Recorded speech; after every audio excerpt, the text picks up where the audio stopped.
बुद्धि पवित्र हो तो वर्ण पवित्र हो जाता है। आप देखिए क्या शबरी ने ब्राह्मण कुल में जन्म लिया था, शूद्र जाति भील जाति में आई थी, लेकिन भगवान की भक्ति करके अपने आप को पवित्र किया और उसको वेदों का अधिकार मिल गया, हवन करने का अधिकार मिला।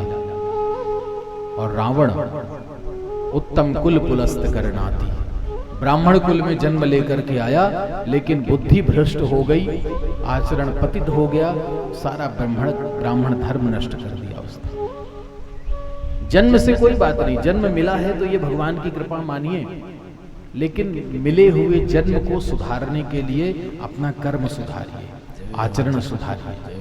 जीवन की बात तो ये है, हमारी मति ठीक रहे, मति का भाव ठीक रहे, बुद्धि यदि पवित्र है। भीष्म पितामह ने क्या कहा था? प्रभु बड़ी कोशिश की, इतिमति रूप कल्पिता तृष्णा, जीवन भर प्रयास किया पर मति शुद्ध नहीं हो पाई।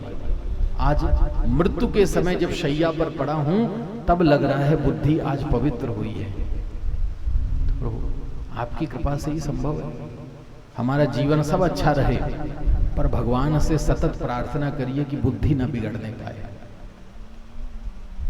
बुद्धि ठीक रहे। प्रार्थना की ना, आप रामायण पढ़िए तो रामायण में शुरू में ही तुलसीदास जी ने माता सीता को वंदना किया है। तो सीता जी को प्रणाम करते समय उन्होंने मांगा क्या है, कितनी अद्भुत मांग है। उन्हें जीवन में जो रिद्धि सिद्धियों को देने वाली जगत जननी सीता है, जिसने हनुमान को वचन दिया था, अष्ट सिद्धि नव रिद्धि के दाता, असबर दीन जानकी माता। 8 प्रकार की सिद्धियां, 9 प्रकार की निधियों का वरदान दे दिया था, जिसने हनुमान को ऐसी सब कुछ प्रदान करने वाली, उद्भव स्थिति संहार कारिणी, सर्व से यश करीम सीता न तो हम राम वल्लभाम, ऐसी सीता को वंदना करते समय क्या मांग रहे हैं तुलसीदास जी? हे जगत जननी, हे माता सीता, आपके युगल चरणों में प्रणाम करता हूं, क्योंकि मुझे पता है जासु का कृपा निर्मल मति पाऊं।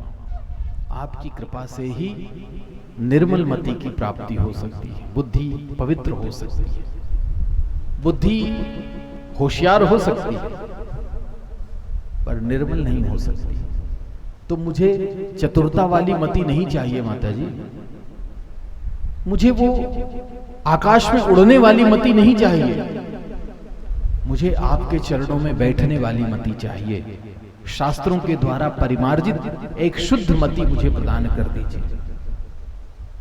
जो मति, जिस मति से हम संसार का काम करते हैं, जिस बुद्धि से हम संसार का काम करते हैं अपनी चालाकी से, उसको मति कहते हैं, पर जिस बुद्धि से हम भगवान का काम करते हैं उसको सुमति कहते हैं। जब बुद्धि संसार में लगती है तो वो मति है, और जब भगवान में लगती है तो सुमति है। और जब बुद्धि अपना, संसार का और भगवान का भी अहित सोचने लगती है, उसको कुमति कहते हैं।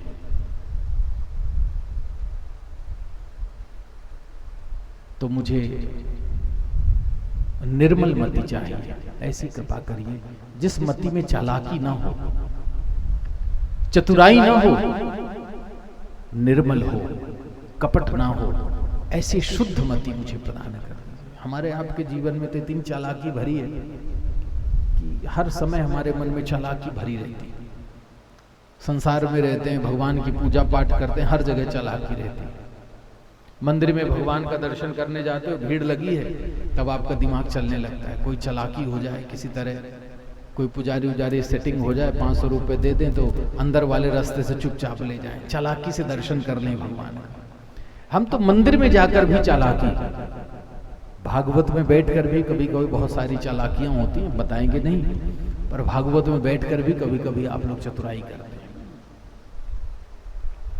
और हर समय चालाकी अच्छी नहीं लगती। निर्मल मति से भगवान का काम किया करिए। संसार के काम में थोड़ा बहुत कर लोगे चलेगा, भगवान के काम में नहीं।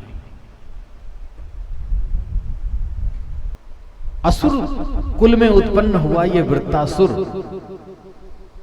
लेकिन मति इतनी निर्मल है कि रणभूमि में खड़े खड़े भगवान संकर्षण का स्मरण करता है प्रार्थना करता है, प्रभु आपके चरणों का वियोग ना हो, केवल आपके चरणों का स्थान मिलता रहे। स्तब्ध रह गया इंद्र, युद्ध करना ही भूल गया, उसकी ऐसी मति, ऐसी स्तुति सुनकर के। पर वृत्तासुर ने कहा, इंद्र ये सोचने का समय नहीं, युद्ध करो। युद्ध प्रारंभ हुआ। इंद्र ने वज्र के प्रहार से उसके दोनों हाथ काट दिए। क्रोध में आया वृत्तासुर इंद्र के पास गया, अपना मुंह खोला, विशालकाय स्वरूप और विशालकाय मुंह खोला, जोर से सांस अंदर की ओर खींची, हाथी के समेत इंद्र उसके पेट में चला गया। हाहाकार मच गई। इसने तो इंद्र को ही मार दिया, पर इंद्र के पास नारायण कवच है। नारायण कवच का पाठ करते करते वज्र के प्रहार से उसका पेट फाड़ करके बाहर निकले, वृत्तासुर का वध किया। पूर्ण गति की प्राप्ति हुई वृत्तासुर को। कहा, प्रभु ये वृत्तासुर असुर जाति में आकर भी इतनी पवित्र बुद्धि वाला कैसे हो गया? पूर्व जन्म की कथा सुनाई। पूर्व जन्म में एक चित्रकेतु नाम का राजा था। बहुत सारे विवाह करता गया, बेटा हुआ नहीं तो दूसरा विवाह किया, नहीं हुआ तीसरा विवाह किया, ऐसे करके बहुत सारी शादियां करनी, पर पुत्र नहीं हुआ उसको। एक दिन नारद और अंगिरा ऋषि आए उसको कुछ उपदेश करने के लिए, पर वो पुत्र मोह में इतना डूबा हुआ था, उपदेश को सुना नहीं, बस प्रार्थना की मेरे एक बेटा हो जाए। नारद ऋषि ने कहा, जाओ तुम्हारे एक बेटा होगा, पर वही बेटा तुमको सुख भी देगा दुख भी देगा। चले गए। समय आने पर उसकी रानी कृतद्युति नाम था, कृतद्युति नाम की रानी के यहाँ एक पुत्र का जन्म हुआ। जिस दिन जन्म हुआ बड़ा प्रसन्न हुआ, खूब उत्सव मनाया, बड़ी प्रसन्नता आ गई जीवन में। अब इससे ज्यादा प्रसन्नता कुछ नहीं थी। लेकिन उस राजा की जो दूसरी रानियां थीं, उनके मन में ईर्ष्या होने लगी। कृतद्युति को बेटा हो गया है तो ये राजा अब उसको ही प्रेम करेगा, हमें प्रेम नहीं करेगा।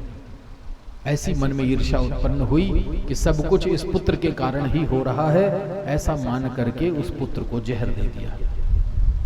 कुछ दिन बाद उस पुत्र की मृत्यु हो गई। चित्रकेतु उसके मृत शरीर के पास रोने लगा, सिर पटक करके। आ गए अंगिरा और नारद ऋषि, क्यों रो रहे हो भैया?